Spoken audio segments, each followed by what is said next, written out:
குறிப்பிட்ட ஜாதியினர் காவல்துறையில் அடர்த்தியாக இருப்பதும் தொடர்ந்து இது போன்ற சாதி ரீதியான சம்பவங்களுக்கு மிக முக்கியமான காரணமா பார்க்க முடியுது. அதுவும் காவல்துறையில் இருக்கக்கூடிய நபர்கள் வந்து சாதியாக இருக்கிறாங்கன்னு தொடர்ந்து சொல்லிட்டே இருக்கிறோம்.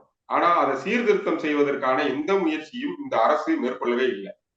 தொடர்ந்து இது சம்பந்தமா சில அறிக்கைகள் கூட இருக்கு, ஆய்வறிக்கைகள் கூட இருக்கு. நம்ம 90கள்ல ஆய்வு செய்த மோகன் கமிஷன் அறிக்கையா இருக்கலாம், கோமதி ராஜன் கமிஷனுடைய அறிக்கையா இருக்கலாம். அதுல கூட வந்து பரிந்துரை செஞ்சிருக்கிறாங்க. அடர்த்தியாக காவலர்கள் இருப்பதும் மிக முக்கியமான காரணம். இப்ப கூட அதுதான் நடந்துட்டு இருக்கு.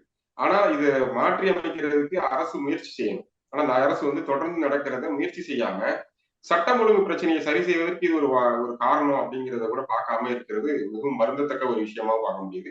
இந்த வழக்கை பொறுத்த மட்டும் எல்லா வழக்குகளையும் காவல்துறை எப்படி கையாளுதோ அது போல இதுல கையாளுவாங்க அப்படிங்கிறதை தாண்டி இது காவல்துறை சார்ந்த குடும்பமா இருக்கிறாங்க. அதனால என்னன்னா காவல்துறை வந்து என்ன செய்யணும், அந்த வழக்கை வந்து நீர்த்து போக நீதி கிடைக்காமல் நீர்த்து போக செய்வதற்கான வேலையை தான் செய்வாங்க. சோ இந்த வழக்கை சிபிஐ விசாரிக்கிறது தான் சரியாக இருக்கும் அப்படிங்கிற ஒரு பார்வையும் இருக்கு. இது இந்த தன்மையிலிருந்து தான் இதை அணுக முடியும் அப்படின்னு